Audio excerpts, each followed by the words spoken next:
सो जाते हैं फुटपाथ पे अखबार बिछाकर। सो जाते हैं फुटपाथ पे अखबार बिछाकर। मजदूर कभी नींद की गोली नहीं खाते। साहिबो, मजदूरों के बारे में बहुत कुछ देखा गया, बहुत कुछ लिखा गया और बहुत कुछ पढ़ा गया। हर साल जब भी 1 मई को यौम मजदूर मनाया जाता है तो हर जगह शिकागो के उन शहदा की याद में आवाज़ बुलंद की जाती है जिन मजदूरों ने अपने हक में आवाज़ बुलंद की और 1876 में अमेरिका की रियासत के शिकागो में उनको पुलिस फोर्स ने भून के रख दिया और हज़ारों की तादाद में मजदूर वहाँ मारे गए। वो तो उस दौर की बात है। आज आप अपने इर्द गिर्द देखिए, कितने लोग हैं जो मजदूरी करते हुए इतने बुरे हालात से दो चार होते हैं कि आपसे देखा नहीं जाता। आज से चंद साल कबल कोरोना के दिन थे, स्कूल बंद थे। बहुत से वो तालिब इल्म जो स्कूलों में पढ़ा करते थे, जिनके हाथों में किताबें और बस्ते हुआ करते थे, वालिदैन ने लंबे अरसे तक स्कूल बंद देखकर किसी को मेडिकल स्टोर पे खड़ा कर दिया, किसी को सब्जी वाली दुकान पे खड़ा कर दिया, किसी को किसी बनती हुई इमारत के से वाबस्ता मेमार और मजदूर और ठेकेदारों के हवाले कर दिया। तो बहुत सी जगह पे ऐसे लोग काम करते हुए दिखाई दिए। तो यकीन करें, गर्मी, शदीद गर्मी के मौसम में जून और जुलाई के महीने में वो बच्चे, छोटे छोटे बच्चे, 10, 15, 15, 16, 16 साल के बच्चे काम करते हुए जब मैं देखता तो मुझसे बर्दाश्त ना हो जाता। एक दिन मैं ज़रूरी काम से दोपहर के वक्त स्कूल गया। जब मैं वापस आ रहा था तो मेरे अपने गवर्नमेंट मॉडल हाई स्कूल के बच्चे एक जगह पे मजदूरी कर रहे थे। मैंने दूर से उनको देखा तो मैं इस ख्याल से मैंने रास्ता बदल लिया कि जब मैं करीब से गुजरूंगा तो बच्चे हो सकता है शर्मिंदगी महसूस करें, हो सकता है वो अपना अजीब सा महसूस करें। तो मैंने अपनी बाइक का रुख दूसरी तरफ मोड़ लिया और अब वहाँ से चल दिया। और आए रोज़ ऐसे वाक़यात देखने को मिलते। आज से 5 साल कबल की बात है। मैं स्कूल से अगस्त के महीने में जब स्कूल खुले तो वहाँ से आया करता था। तो हमारे घर के करीब ही एक 3 मंजिला इमारत बन रही थी और वहाँ एक उधेड़ उम्र आदमी जिसकी उम्र तकरीबन 50 साल थी, या मेरे बराबर होगी। मेरी उम्र इस वक्त 55 सरकारी है और 58 मेरी हकीकी उम्र है। तो मेरी उम्र का आप समझ ले उधेड़ उम्र। तो वो तीसरी मंजिल पे 25 ईंटें रस्से के साथ बांध के अपनी कमर पे डाल के ऊपर जाया करता था और उस इमारत का मालिक करीब खड़ा हर रोज़ उसे डांट रहा होता, हर रोज़ उसे सख्त सुस्त कह रहा होता कि आपसे ऊपर जाया नहीं जा रहा, आपसे ऊपर आया नहीं जा रहा। ये इन लोगों के करीब रह के देखें तो फिर कुछ मालूमात मिलती हैं। मुझे आज ही कुछ मालूमात मिली कि कुछ मजदूर ऐसे होते हैं जो सिर्फ ईंटें एक जगह से दूसरी जगह पे उठाते, तो उनके रेट्स मुख्तलिफ होते हैं। अगर पहली मंजिल पर वो बाहर से स्टोर करें तो 300 रुपये फी हज़ार के हिसाब से लेते हैं। अगर दूसरी मंजिल पे पहुंचाएं तो 600 रुपये फी हज़ार के हिसाब से वसूल करते हैं। अगर तीसरी मंजिल पे लेके जाएं तो 900 रुपये फी हज़ार के। अगर चौथी मंजिल पे तो फिर 1200 रुपये फी हज़ार के हिसाब से ये वसूल करते हैं। तो वो तीसरी जो चौथी मंजिल पे 25 ईंटें उठा के जब वो उधेड़ मर जाया करते थे तो वो लंबी सीढ़ी, दो सीढ़ियाँ आपस में रस्से के साथ बांध के वहाँ तक पहुँचाई गई थी। और आप अंदाज़ा कीजिए कि उस सीढ़ी पर जाना और उस सीढ़ी से वापस आना जुए शीर लाने से कम नहीं, बहुत मुश्किल होता है। तो जब भी मैं करीब से स्कूल से आते हुए गुजरता, और अभी उनका काम जारी होता, 1:30 बजे का काम टाइम होता, और मालिक के मकान जिसकी वो कोठी तमीर हो रही थी वो उसे झिड़क रहा होता, वो उसे सख्त सुस्त कह रहा होता, तो मुझे बड़ा तरस आता। मैं घर जाके घंटों उसके बारे में सोचता रहता और घंटों खुदा का शुक्र अदा करता रहता कि खुदाया हमें आपने कितने अच्छे हाल में रखा है। और ये लोग जो ऐसे काम करते हैं इनका भी तू ही वाली वारस है। तो ये ऐसे लोग आपको अपने इर्द गिर्द हर रोज़ दिखाई देते हैं।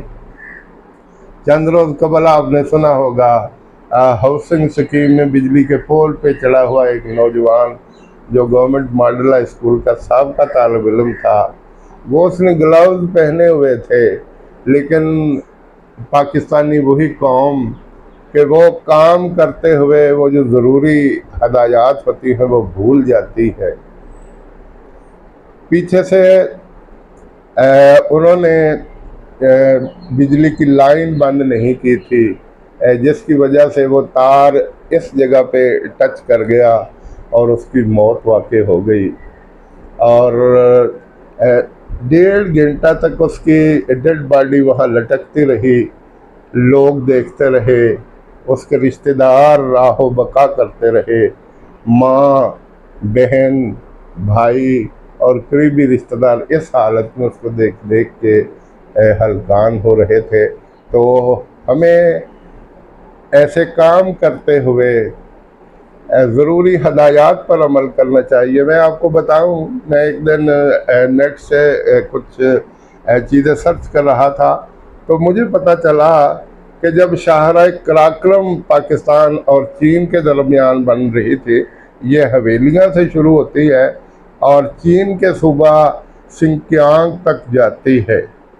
ये दुनिया की बुलंद तरीन सड़क है जो 15,000 फुट की बुलंदी पर है। वो जब बन रही थी तो वहाँ चीनी माहिरीन भी काम कर रहे थे, चीनी मजदूर भी काम कर रहे थे और पाकिस्तानी मजदूर भी काम कर रहे थे। वो जितने मजदूर थे, वो जितने मैकेनिक थे, उन्होंने हेलमेट पहना हुआ था, उन्होंने ग्लव्स पहने हुए थे, उन्होंने फुल बूट पहने हुए थे और वो सारा दिन काम करते रहते।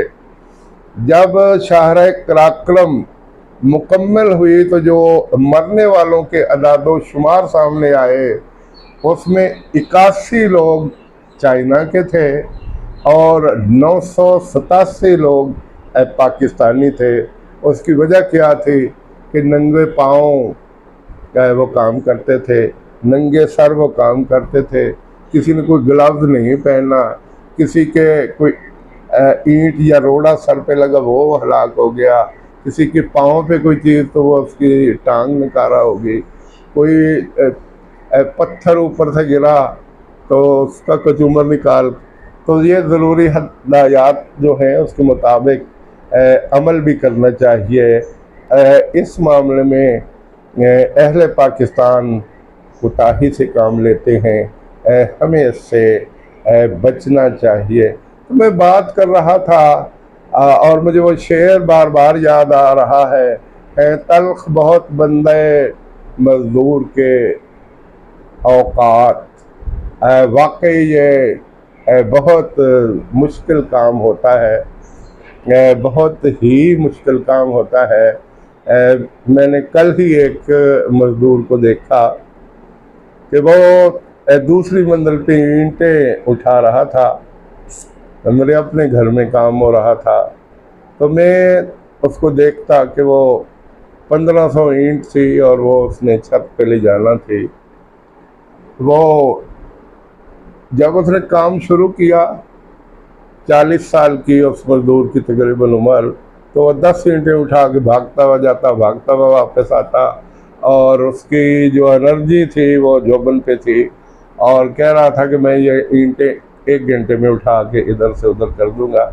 लेकिन गर्मी की शिद्दत यूं ही बढ़ती चली गई, उस पर थकावट के असरात भी दिखाई दिए। बार बार पानी पीता, बार बार अपना वो मैंने उसे देखा कि वो जब थक गया तो मैंने उसको चाय भी पिलाई, उसने गोली भी खाई, और कुछ मैंने गोलियां उसको साथ भी दे दी कि आप ये बाद में खा ले। वो जब उसकी बस हो गई, 1,500 ईंट उठाने से उसकी इतनी बस हुई कि वो सुबह 8 बजे उसने काम शुरू किया और दिन के 3 बजे तक बमुश्किल उसने वो काम मुकम्मल। आखिर में उसकी हालत ये हो गई कि 5 चक्कर लगाता और शावर के नीचे नहा लेता, फिर वापस आता, फिर लेके जाता, फिर नहा लेता, फिर दोपहर का खाना भी उसने खाया। दोपहर को फिर उसको मैंने चाय वगैरह पिलाई। फिर वो अपने बच्चों की दास्तान सुनाने लगा कि वो किस तरह मुश्किल में है और मैं किस तरह मुश्किल में हूँ, किस तरह कई कई दिन काम नहीं मिलता, और किस तरह मेरे बच्चे कई कई दिन मेरा इंतज़ार करते हैं कि अब्बू लेके आएंगे तो हम खाएंगे। वो जब जाने लगा तो मुझे तरस आया, मैंने कुछ खाना उसको साथ भी दे दिया। वो घर ले गया, किसी जहानिया के किसी करीबी गांव से शायद वो आया था, और उसकी वो सारी दास्तान जब मैंने सुनी तो मैं सारी रात सोचता रहा, मुझे देर तक नींद नहीं आई। अभी ये सिलसिले जारी थे कि आज हमारे हमसाए, उनकी मोटर ख़राब थी तो वो मज़दूर काम कर रहे थे, वो मिस्त्री काम कर रहा था। तो मैं 11 बजे के करीब नहाने के बाद लेट गया तो मुझे नींद आ गई। अचानक चीखों की आवाज़ सुनी तो मैं भाग के बाहर गया तो नौजवान को करंट लगा था। लेकिन खुदा का करना ऐसा हुआ कि वो घर वाली तार थी, वो ये खंबे वाली जो मेन लाइन होती है, ये बड़े ताकतवर वो तार नहीं थी। तो उसके एक तो पाँव थोड़ा सा जल गया, पिंडली, और इतने ज़ोर से उसकी चीखें निकली तो उसकी ज़ुबान कट गई और खून बहने लगा। जल्दी जल्दी जो लोग वहाँ जमा थे वो उसको पानी पिलाने लगे। तो मैंने चीख के कहा कि इसको करंट लग जाए, उसको गर्म चीज़ देते हैं, या गर्म दूध या चाय या गर्म पानी देते हैं। ठंडा पानी उसके लिए मौत का पैगाम साबित होता है। तो फिर वो तो ना किया गया, और मैंने कुछ नौजवानों से जो वहाँ खड़े थे, मैंने कहा इससे जितनी जल्दी हो सकता है, वैसे वो उठ के खड़ा हो गया, माशाल्लाह ठीक था। मैंने कहा इसको एमरजेंसी ले जाओ। अब वो एमरजेंसी ले गए, वहाँ उन्होंने फर्स्ट एड दी और फिर वो ठीक हो गया और उसको घर मुंतकिल कर दिया गया। तो ऐसे बहुत से वाक़यात हमारे सामने आए रोज़ आते रहते हैं। अल्लाह का निज़ाम ऐसा है, कुछ लोग ऐसे हैं उनको इतना देता है, इतना देता है कि उनसे गिने नहीं जाते, और कुछ लोग ऐसे होते हैं जिनको पैसे देखना नसीब नहीं होते। आज ही मैं फेसबुक पर एक कहानी पढ़ रहा था, एक खबर पढ़ रहा था, एक रिपोर्ट थी। सऊदी अरब में एक औरत का बच्चा बीमार हो गया जो गालिबन मैदे का मरीज़ था। तो डॉक्टरों ने कहा कि इस पर इतने 1,000 रुपए, बल्कि इतने 100 रियाल खर्चा आएगा, जो लाखों के हिसाब से था। तो उस औरत बेचारी ने फैसला किया कि मैं अपना ये मकान बेच दूं ताकि मैं अपने बेटे के लिए एक इलाज को बंदोबस्त कर सकूं। जब ये तमाम मराहल मुकम्मल हो गए तो एक आदमी वो मकान ख़रीदने पे तैयार हो गया। मकान ख़रीद लिया गया, पेमेंट उस माँ के हवाले कर दी गई, मकान उस आदमी ने हैंड ओवर कर लिया, और फिर उसने कहा कि आप मेरी बहन की जगह पे हैं, ये बच्चा मेरे अपने बच्चों जैसा है। आपने मकान बेच दिया, मैंने आपको पेमेंट दे दी, लेकिन मैं आपको पेमेंट वापस कर रहा हूँ इसलिए कि आप सिर्फ और सिर्फ अपने बच्चे की खातिर ये इतना बड़ा कदम उठा रही थी। तो मैं नहीं चाहता कि आप घर से महरूम हों और दर बदर धक्के खाते थे। कुछ ऐसे लोग भी होते हैं, बहुत से ऐसे लोग होते हैं जिनको कई कई दिन तक मजदूरी नहीं मिलती, और वो मजदूरी न मिलने की वजह से जिस कर्ब का शिकार होते हैं वो सिर्फ महसूस किया जाता है और बाज़ जगह तो देखा भी जाता है। काफ़ी अर्सा पहले लाहौर के एक आदमी के 6 बच्चे थे।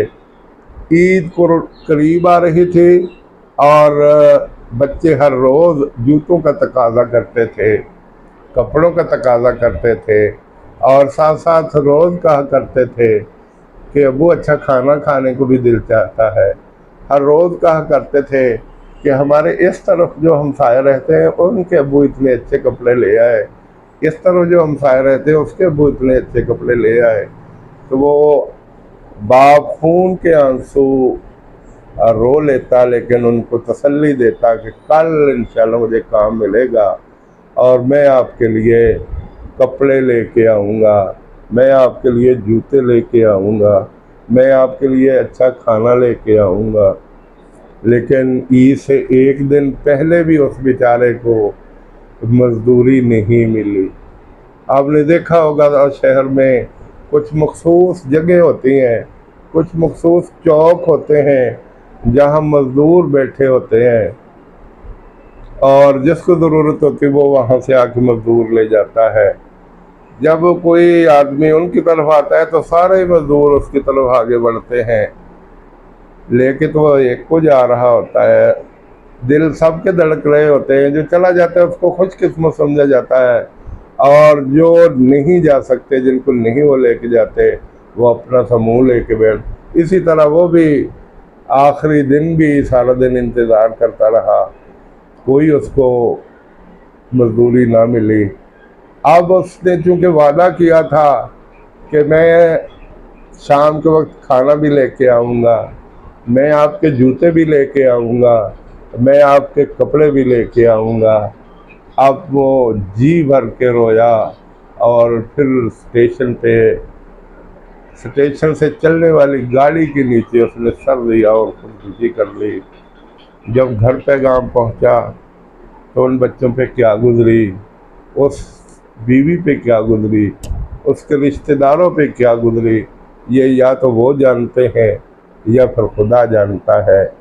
अरसा हो गया मैंने अखबार में वो दास्तान पढ़ी, और फिर ये दास्तान पतरियाटा में होने वाली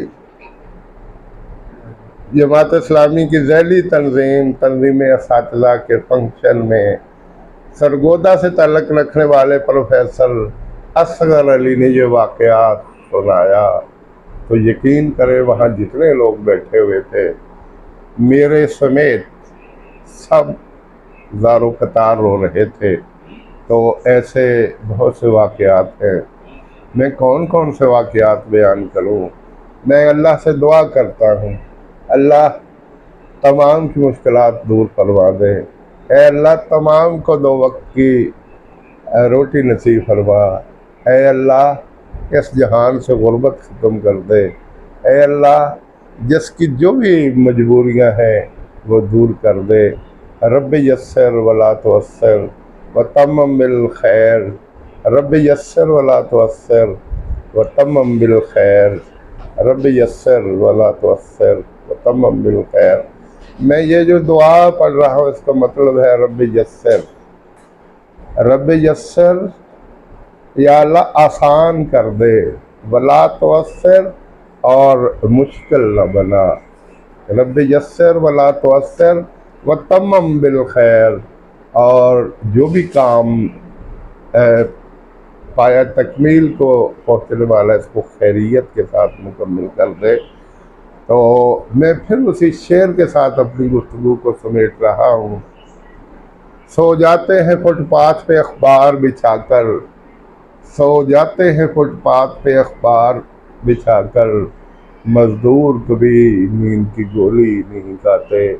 या अल्लाह, तमाम दुनिया के साथ साथ अहले पाकिस्तान में वो लोग जो कपड़े को तरस रहे हैं, वो लोग जो दो वक्त की रोटी को तरस रहे हैं, वो लोग जो रुपए पैसे को तरस रहे हैं, या अल्लाह तू उनकी तमाम हाजात पूरी फरमा। आमीन सुम्मा आमीन। वस्सलाम।